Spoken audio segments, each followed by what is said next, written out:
Salut les filmmakers, j'espère que vous allez bien. Aujourd'hui, nouvelle vidéo où je vous propose de découvrir les 5 raccourcis Adobe Premiere Pro que j'utilise le plus. C'est parti!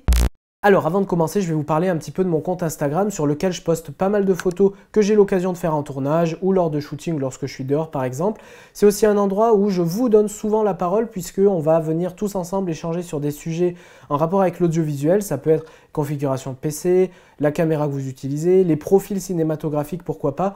Donc je vous invite à vous abonner pour en savoir un petit peu plus et pour découvrir un petit peu plus de mon travail. Alors tout d'abord, pourquoi utiliser des raccourcis? Vous le savez, Premiere Pro c'est un logiciel qui est extrêmement complet, qui comporte énormément de fonctionnalités. Et justement, le raccourci va vous permettre de gagner en efficacité parce qu'il y a énormément de fonctions et vous allez vous en rendre compte que vous faites au quotidien que vous pouvez utiliser en faisant des raccourcis. Et vous le savez, un gain de temps, c'est souvent un gain de motivation et donc un gain de créativité. Si, juste pour que vous soyez au courant, moi je travaille sur Mac. Donc il y a certains raccourcis sur Windows qui ne seront pas les mêmes.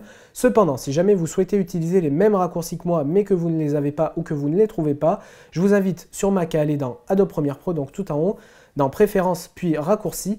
Ici, vous retrouverez tous les raccourcis que vous pouvez utiliser et vous pouvez vous-même vous les paramétrer. Sur Windows, une fois que vous avez ouvert Premiere, vous faites Fichier, Raccourcis et là, vous retrouvez également tous les raccourcis que vous pouvez utiliser. Le premier raccourci que je vous propose de voir, c'est le raccourci Commande plus K ou Commande majuscule plus K.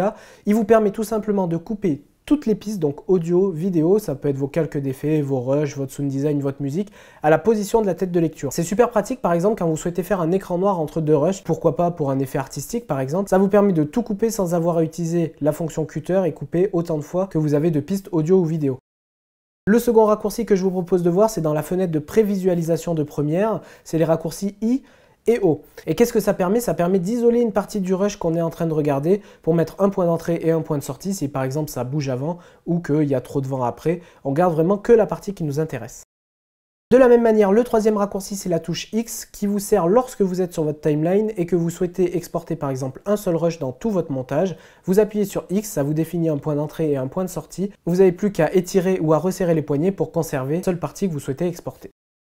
Quatrième raccourci, et celui-là il est pour Gauthier, salut à toi d'ailleurs si tu regardes cette vidéo. Alors on en a parlé sur Instagram, c'est la touche U avec le petit chapeau qui vous permet de mettre en plein écran une partie de l'interface de Premiere Pro.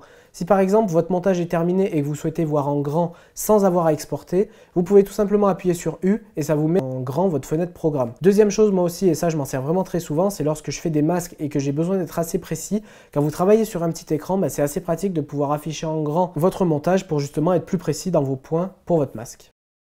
Et enfin, dernier raccourci, le raccourci Commande plus R qui vous permet, lorsque vous avez sélectionné le rush, d'aller modifier directement sa vitesse. Et cette action, vous la retrouvez de la même manière en sélectionnant votre rush en faisant clic droit, puis vitesse durée. Bien évidemment, un petit bonus, c'est le petit raccourci aussi que j'aime énormément utiliser parce qu'il est très pratique, c'est la flèche vers le haut ou la flèche vers le bas.